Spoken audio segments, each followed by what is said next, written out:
परभणी जिल्ह्यातील पूर्णा शहरात दूध भेसळीचा संशय निर्माण करणारी धक्कादायक घटना समोर आलीय। कोळीवाडा परिसरातील धारेश्वर संतोष भंगे यांनी खासगी विक्रेत्याकडून खरेदी केलेले दूध घरी तापवताना ते रबर सदृश घट्ट पदार्थात रूपांतरित झाल्याचा प्रकार घडला। हा प्रकार पाहून कुटुंबियांनी तातडीने पोलीस आणि अन्न व औषध प्रशासनाला माहिती दिली। त्यानंतर अन्न सुरक्षा विभाग आणि पोलिसांनी घटनास्थळी भेट देत संशयित दुधाचे नमुने तपासणीसाठी जप्त केले। संबंधित दूध विक्रेत्याची चौकशी सुरू असून प्रयोगशाळेचा अहवाल आल्यानंतर पुढील कायदेशीर कारवाई केली जाणार आहे। तपासात भेसळ सिद्ध झाल्यास अन्न सुरक्षा व मानके कायद्यानुसार गुन्हा दाखल होऊ शकतो।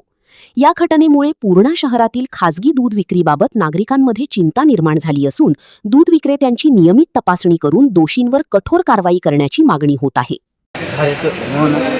धारेश्वर संजय भंगे, मी मार्टी मंदिरापासून दूध आणलं होतं। घरला 9 वाजता रात्री दूध आणलं होतं आणून तपलं तर तेच घरला जाऊन फुटलं।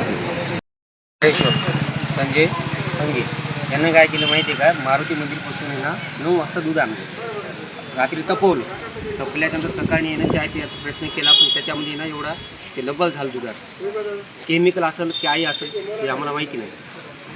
शाकूबाई तुळशीराम भंगे।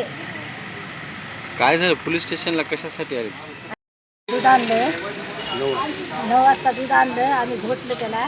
सकाळी ते रबल होऊन बसलं दूध, एवढा गोळा होऊन बसला रबलाचा। किती दूध आणलं होतं तुम्ही? अर्धा लिटर अर्धा लिटर दुधाचं एवढा गोळा झाला। बरं।